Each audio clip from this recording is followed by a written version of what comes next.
Assalamualaikum warahmatullahi wabarakatuh.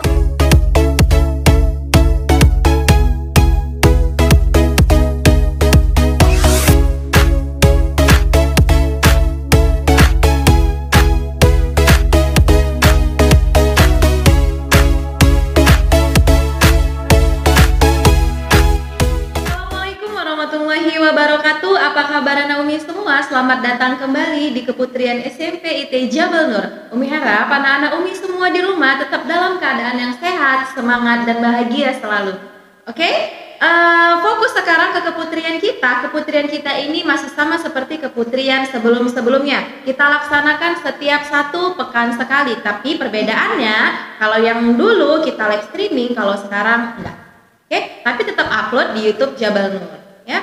Langsung aja, hari ini pembahasan kita berbeda dari sebelumnya, ya. Pembahasan kita nanti akan kita tanya atau kita bahas bersama narasumber kita yang ada pada di samping Umi pada saat ini. Siapa kira-kira? Umi Nia.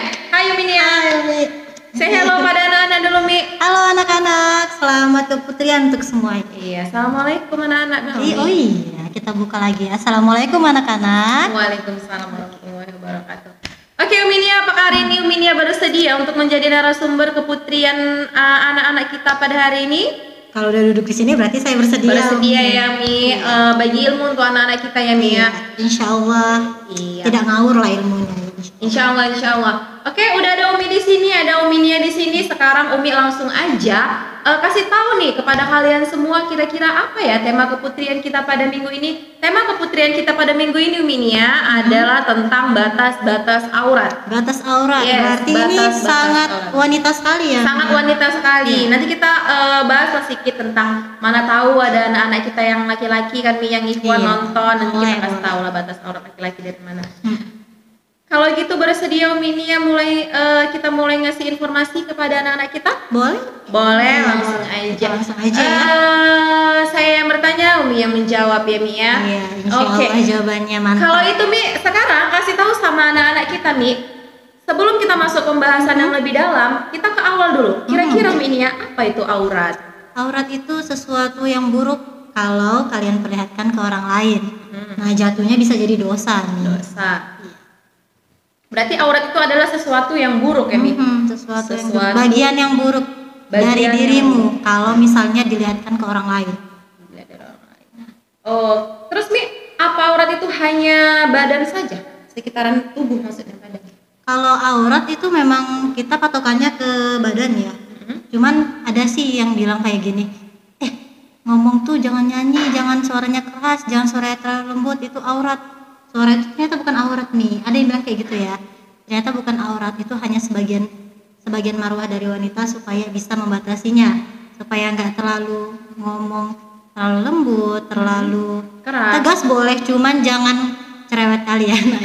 Kita juga wanita soalnya. Jadi Mi, batasan aurat dalam tubuh kita itu, dari tubuh kita ini mana-mana aja Mi? Apakah dari hidung sampai ke perut, ataukah dari tangan sampai ke paha atau lutut kaki? Dari mana Mi kira-kira? Sebenarnya kalau ngomong aurat itu spesifik ya, laki-laki sama perempuan itu hukumnya sebenarnya sama. Tapi ini batas untuk yang boleh dilihat. Bukan di luar, tapi misalnya di rumah sama abang, sama orang tua. Nah sebenarnya tidak ada yang membedakan, hanya dari pusat sampai ke bawah lutut.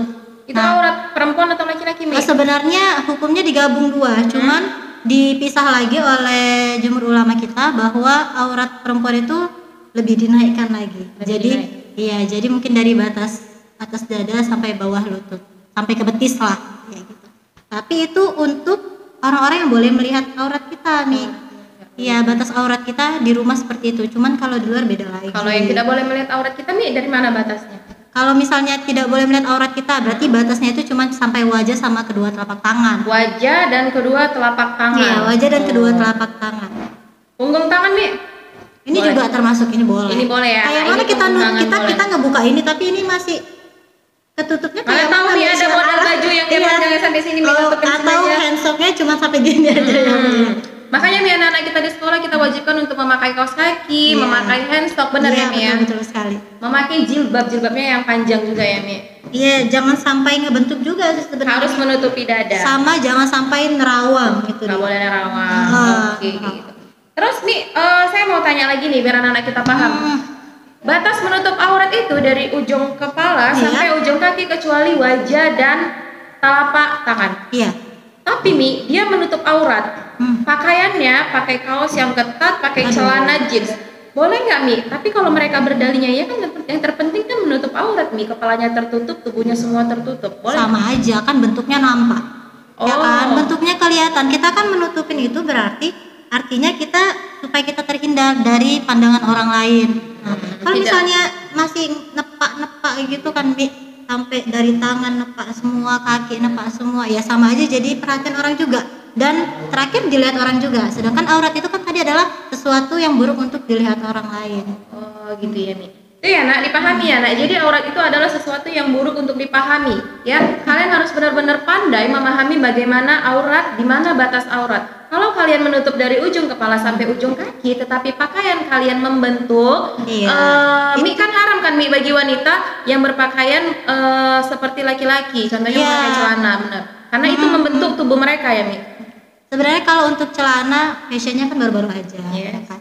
Cuman jangan sampai terlalu bentuk postur tubuh itu terlalu kelihatan. Kalau celana yang longgar-longgar itu boleh nggak Mi? Seperti kulot misalnya, Kulot, atau celana brisket itu kan ada yang rok, ada yang celana, boleh nggak Mi? Nah sebenarnya kalau misalnya longgar dan tidak kelihatan bentuknya itu nggak masalah sih Mi. Cuman beberapa ada yang pakai celana kulot tapi tetap aja pakai kaos di atasnya.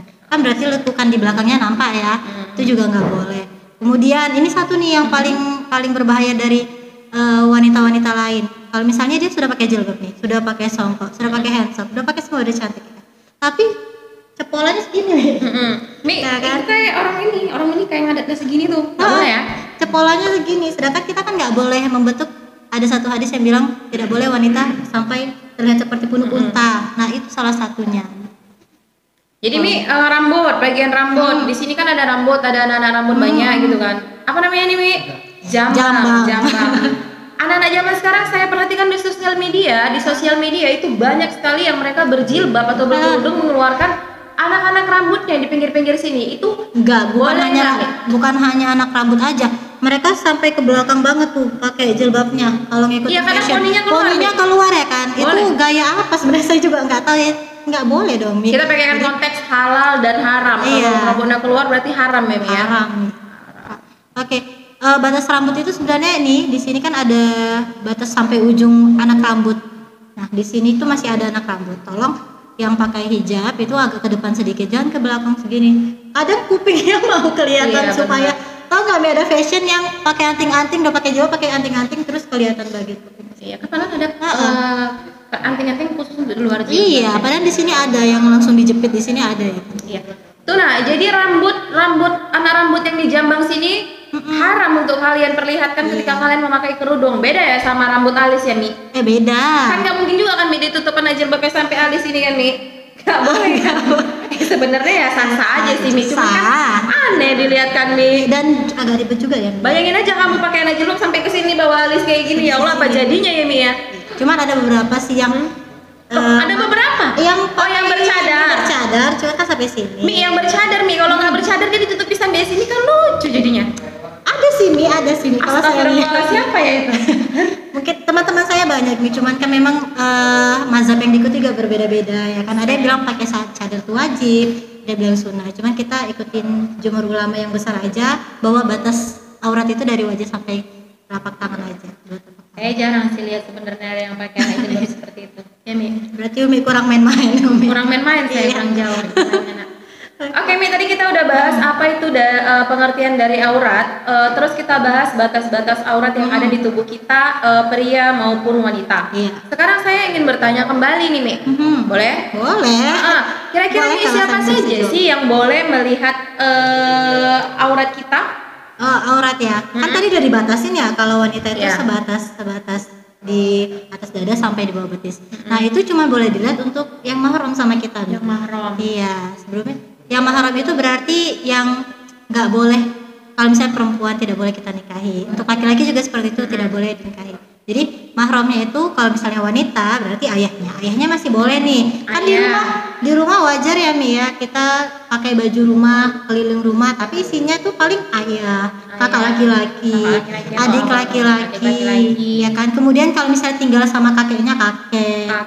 Ya itu tidak masalah nih. Cuman ada di luar juga beberapa konteks paman kalian dari yang laki-laki itu juga boleh. Paman, karena uwa ya. Iya, uwa dari ayah, tapi uwa dari ibu nggak boleh. Tapi yang paling khawatir kali gini, kalau misalnya banyak nih saya lihat anak-anak status WA-nya lagi sama sepupu, gadget-gadget gini, sepupunya beda jenis. Nah itu bukan mahram nih. Bukan mahram ini ya. Berarti mahramnya itu hanya kepada uwa atau paman. Uwa atau paman. Berarti tadi yang pertama yang bisa melihat aurat kita atau yang mahram kita itu adalah ayah yang pertama. Yang kedua adalah abang atau kakak laki-laki. Yang ketiga adik laki-laki. Yang keempat kakek dari ayah atau dua-duanya kakek atau kakek. Yang kelima adalah paman atau abang dari ayah kita. Sama satu lagi keponakan. Kalau misalnya kita udah terlalu tua ya nak ya, kita udah punya keponakan dan itu laki-laki, itu masih bisa. Masih bisa.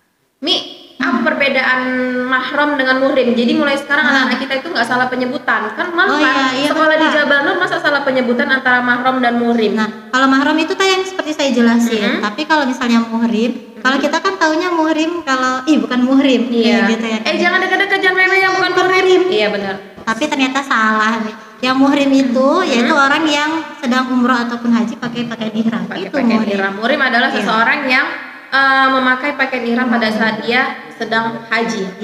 Haji atau umroh. Jadi anak umi semuanya kalian harus bisa membedakan mulai sekarang apa itu mahram dan apa itu muhrim. Ya penyebutannya juga jangan salah, di luar sekolah juga jangan salah, biar nggak malu satu uminya di sekolah. Ya mulai sekarang kalian tetapkan bahwasannya mahram, ya mahram bukan muhrim, mahram.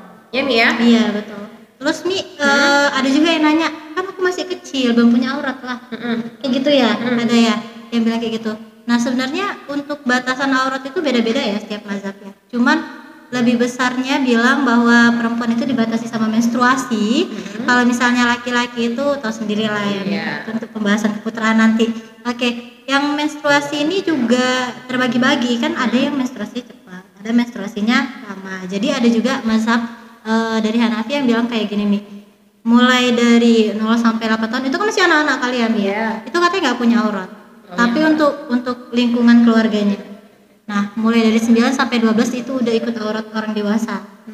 Tapi kalau misalnya dia meninggal, keluarganya masih boleh mandiin. Iya masih boleh ngelihat aurat dia saat dia meninggal. Cuman kalau udah hitungannya 12 ke atas lah nih, jangan ke 13 sampai seterusnya, itu baru auratnya sudah kayak orang dewasa.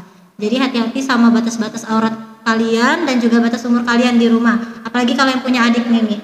Kalau rata-rata kan anak kita pasti udah harus nutup aurat. Iya benar. Karena mereka udah balik ya Mi ya, udah menstruasi juga. Ini lupa tadi pertanyaan di awal. Kira-kira kalau kita membuka aurat kita, dosa kita itu mengalirnya kemana? Kalau kita nih, anak-anak kita patokannya anak kita ya. Anak-anak kita kan itu masih tanggungan sama ayahnya ya, hidupnya masih sama ayah, apa-apa masih sama ayah. Jadi dosanya pun jatuhnya ke ayah. Masih ke ayah. Itu kenapa seperti itu Mi? Karena seperti ini alasannya. Ayahnya nggak bisa nyaranin anaknya untuk pakai jilbab jadinya, atau ayahnya tidak memperhatikan anaknya pakai jilbab seperti apa. Jadi itu jatuhnya ke dosa ayah kalian.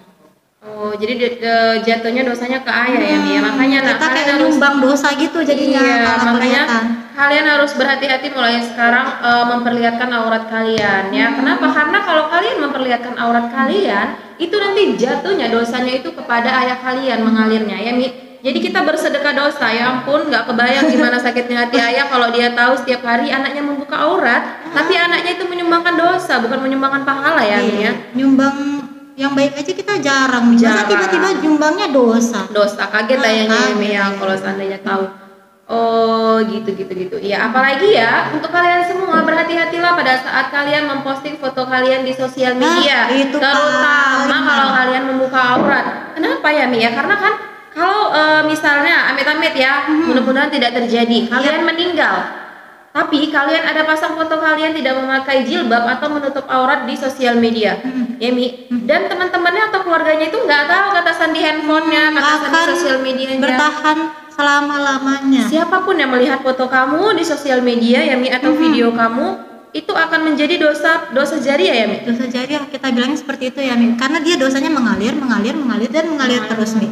Oh iya. Fatal ya Mi. Banget. Itu kesalahan yang sangat fatal untuk kalian lakukan. Jangan sampai kalian nanti menyesal ketika kalian sudah tidak ada di dunia. Kalian kebingungan nih di akhirat sana, apa ini yang setiap hari datang, setiap saat datang ini untuk menyiksaku gitu. Ternyata itu adalah dosa jariah kalian tentang bagian tubuh kalian yang kalian tidak tutup dan kalian sebarkan di sosial media, ya Mi ya. Jadi Bahaya. satu sih perlu juga ya, terlalu banyak main sosial media itu juga nggak bagus sih Mi. Iya, Dan benar. satu lagi buat catatan penting aja sih, kan siapa tahu kita nggak tahu umur kita ya. Jadi kalau misalnya masih ada tershare seperti itu, dan kadang kan kita juga lupa apa yang kita share, Iya, ya kan Mi? benar. Dan kita nggak tahu siapa yang menyebarkan ulangnya. Jadi silahkan, kalau Umi ya pribadi, Umi punya catatan semua sosial media Umi. Jadi kalau misalnya suatu saat Umi dipanggil, masih ada lah yang menghapus akun saya. Iya benar. Tapi kalau misalnya kelupaan ya lebih baik dijaga dari sekarang. Iya, gitu ya. dijaga. Kalau memang ada, Kalau misalnya masih ingat sekarang, hapus hapus aja langsung nggak ada ruginya kok Nak. Ya. Ingat ya, mulai sekarang jangan posting foto-foto di sosial media ataupun dimanapun yang mengumbar atau memperlihatkan aurat kalian atau bagian lekukan tubuh dari kalian. Ya kan Mi? Iya betul. Selanjutnya Mi, biar anak-anak kita lebih paham nih Mi. Kira-kira apa saja sih Mi batas-batas aurat? Kira-kira apakah batas-batas aurat semua orang itu sama Mi? Batas aurat semua orang itu sama. Sebenarnya sama aja ya Mi. Cuma kalau dia sudah sampai ke baliknya sama. Cuman itulah ada batas ke keluarga, ada batas ke mahram, ada batas ke orang lain yang bukan siapa-siapa kita. Itu tadi seperti saya bilang, kalau misalnya di rumah itu batasnya itu dari atas dada sampai ke bawah betis. Kayak pakaian sehari-hari aja sih Nak, di rumah sampai sini kan. Kemudian biasanya celana tidur kan mau agak terangkat sedikit sampai betis lah, kita bilangnya seperti itu. Atau ada yang bilang juga, kenapa batasnya sampai situ kalau di rumah? Ada yang bertanya gitu kan. Ada yang memberi jawaban bahwa semaksimal kalian mengambil wudhu aja. Misalnya kalau ngambil wudhu kan sampai sini nih, siku ya. Sampai siku. Otomatis kan biasanya basahnya sampai sini. Nah, makanya batasnya dibilang sampai sini. Aktivitas sehari-hari. Ngambil wudhu juga kayak gitu, walaupun sampai mata kaki kan juga agak naik ya basahnya ya. Nah, makanya dibilang sampai betis. Sampai paha-paha bahasanya ya Mi ya. itu mandi bebek kayaknya, bukan ngambil wudhu. Jadi walaupun orang tua kalian, ayah, abang, adik, kakek ataupun paman kalian boleh melihat aurat kalian di dalam rumah, tetapi kalian harus juga mengetahui atau membatasi batasan-batasan pakaian kalian. Kalau berpakaian yang di atas atau kaosnya sinilah sampai kaos sini ya Mia, jangan pakai tank top atau Jangan. yang talinya satu itu yang Jangan, tipis, nggak boleh ya Mia. nggak boleh. Kalau pakai celana pendek itu minimal di bawah lutut gitu ya, atau celana ponggolnya di bawah Atau lutut. kan ada juga tuh ya Mia yang kalau misalnya di rumah karena dia sudah terbiasa pakai pakaian tertutup di rumah, dia juga jadi malu sendiri kalau pakai pakaian rumah di rumah sama ayahnya. Nah, itu lebih baik sih. Semakin Umi, dewasa. saya kemarin tuh pernah dengar cerita dari Umi, ada tips sedikit dari Umi. Kira-kira kan Mi, gimana cara mengatasi kalau kita lagi di rumah, terus ada tamu yang datang ke rumah gitu, itu gimana cara ngatasinya Mi? Kalau saya sih misalnya kayak paket datang. Yes, paket abang Jen sekali 5 kali datang. Jago, Iya, jago belanja. paket. Iya, paket abang paket gitu kan. Gimana cara Gak ngatasinnya? mungkin kita membiarkan dia terlalu lama ya di depan ya. Jadi kalau misalnya ini saran dari orang tua saya sih. Kalau misalnya di dekat ruang tamu itu harus ada gantungan. Gantungan apa? Biasanya memang kelihatannya jadi berantakan gitu ya, Mi. Cuman bermanfaat kok. Kalau bisa di belakang pintu aja buat gantungannya, gantungan telekung. Kayak gitu. Jadi kalau misalnya ada abang paket datang, kita nggak usah gerasak-gerusuk lagi masuk kamar. Iya, benar. Ya belum tentu kita di kamar ya, Mi ya. Nah, ya udah langsung aja ke depan pintu, pakai telekungnya. Dan ya udah, nanti buka kan udah ketutup semuanya. Jadi kan Mi, itu kan bagian atas yang ditutup kalau pakai mukena. Boleh nggak? Kalau dia lagi pakai celana ponggol nih, Mi, pakai celana pendek. Tapi yang dipakai dia cuma mukenanya aja, Mi. celananya tetap dibiarkan di bawah terbuka, boleh kan? Tetap pakai mukena bagian bawah. Tapi kan Mi mana tahu Bang paketnya cuma lihat wajahnya aja, nggak lihat Iya, sampai tapi kan kaki. tetap kita harus hati-hati, Mi. Kita kan nggak tahu pandangan orang dari atas ke bawah kan. Iya juga ya, kepalanya Iya. tertutup tapi betisnya Nah, kelihatan, nggak boleh. Bisa jadi kepikiran abang Berarti Mi paketnya. kalau kayak gitu, atasan mukenanya sama bawahan mukenanya disiapkan lagi. Iya, kan saya bilang gantung mukenanya. Ya, yang di bawah kan namanya juga mukena, Mi. Oh, Masa iya, rok mukena kita bilangnya. Tuh bener ya. Jadi mulai sekarang siapkan aja di ruang tamu kalian tuh sebuah gantungan atau enggak kalau nggak gantungan diliput juga boleh ya Mi ya. Mukena. Jadi kalau ada seseorang yang ngetok pintu tok tok tok, kalian tinggal lari ambil mukena sama bawahannya pakai, selesai buka pintu. Tapi jangan lupa ya, Mi. Kadang kan orang pakai mukena asal gitu rambutnya masih kemana-mana. Itu dirapiin aja dulu. Dirapiin lagi. Sebentar kok masukin anak rambut ke dalam. Iya benar. Ini ya berbicara tentang mahram tadi, siapa-siapa saja yang boleh melihat aurat kita gitu kan. Saya mau bertanya nih Mi, kalau misalnya ayahnya sudah meninggal, ayah kandungnya sudah meninggal gitu kan. Jadi ibunya menikah lagi, otomatis kan ayah yang baru tuh menjadi ayah tiri. Iya. Kira-kira Mi ya, ayah tirinya itu boleh nggak melihat aurat? Batasan. Kebanyakan ulama bilangnya sih boleh. Kenapa? Karena dia kan sudah sah nih sama ibu kita. Tapi kalau misalnya ayah tiri kita membawa seorang anak dan dia beda lawan jenis sama kita, nah itu nggak boleh, itu tetap nggak mahram kita. Jadi cuma ayahnya doang. Nah itu ya nak. Jadi kalau ayah tiri kalian itu mahram, boleh melihat aurat kalian. Sampai Tapi nanti kalau misalnya karena kan kalau misalnya dia menikah dengan ibu kita, kemudian sampai tua kan kita juga yang ngurus. Iya benar. Kita harus minimal kalau dia nggak bisa bangkit lagi dari tempat tidur, kita yang ilap-ilap badannya kan. Tetapi harus memperhatikan batas-batasnya juga ya Mi. Pakaiannya batasnya memperhatikan. Sama ayah kandung kita aja kita harus memperhatikan batasan pakaian Apalagi kita, sama apalagi ayah sama ayah tiri. tiri walaupun mahram, tetapi kan harus dijaga, lebih baik dijaga ya Mi. Kalau untuk saudara tiri, abang atau kakak abang tiri, adik tiri atau kakak itu nggak boleh ya. Nggak boleh, Kita harus beda. menutup auratnya. Kecuali nanti misalnya kalau misalnya ayah tiri kalian, kemudian ayah tiri kalian menikah dengan ibu, ya kan? Kemudian lahirlah adik kalian laki-laki. Nah itu kan sudah menjadi, itu boleh. Itu boleh, mahram ya Mi kalau itu ya, karena kan kandung. Terus Mi, sekarang tadi kan yang tiri, sekarang nggak tiri dia Mi, nggak tiri tetapi sepersusuan, satu asi misalnya kita tetanggaan nih dulu kan, kita tetanggaan, nggak usah lah, yang sama laki-laki aja. Misalnya saya dan Ustadz Prabowo, Miraji dan Ustadz Prabowo itu tetanggaan. Misal dulu, ya nak ya, misalnya. jangan dibayangkan.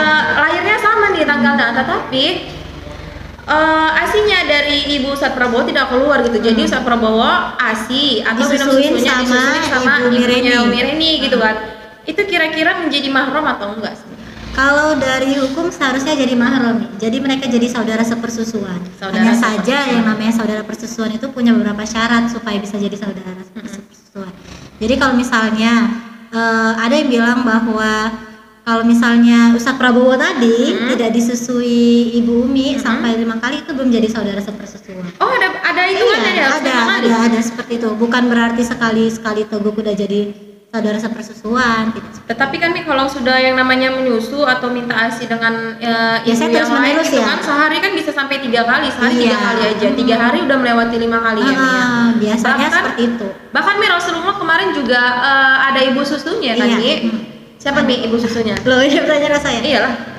Ibu ya, ibu susu Rasulullah itu Halimatus Sa'diyah. Halimatus Sa'diyah. Makanya Mi kita perlu tahu ya Mi, mulai sekarang anak-anak Umi semua, kalian pertanyakan sama ibu kalian, kira-kira pernah nyusuin pernah nyusuin nggak Ma? Takutnya pada saat besar nanti kalian tuh ketemu berjodoh, sama hampir berjodoh. Itu sakitnya bukan main loh Mi, udah saling sayang gitu ya, kan udah mau serius, ternyata pas ditanya namanya ini, loh dia pernah nyusu loh, dia pernah minta ASI gitu. Kalian saudara sepersusuan gitu, itu kan nggak ini ya Mi, sakit ya Mi ya. Pasti. Makanya tanya mulai sekarang sama ibu atau ayah kalian, kira-kira ada nggak anak tetangga atau anak saudara yang dia satu susu sama kamu gitu. Itu wajib sekali kamu tahu. Itu menghindari ya Mi ya. Udah jadi mahram nggak boleh nikah. Mahram ya Mi, nggak boleh nikah ya Mi ya, karena dia udah satu darah lah ibaratnya ya. Oke, kalau seperti itu pembahasan kita menurut saya tentang aurat sudah cukup. Jadi bisa lah ya Umi ini ya simpulkan kembali, sampaikan kepada anak-anak hal penting yang kita bicarakan tadi. Oke.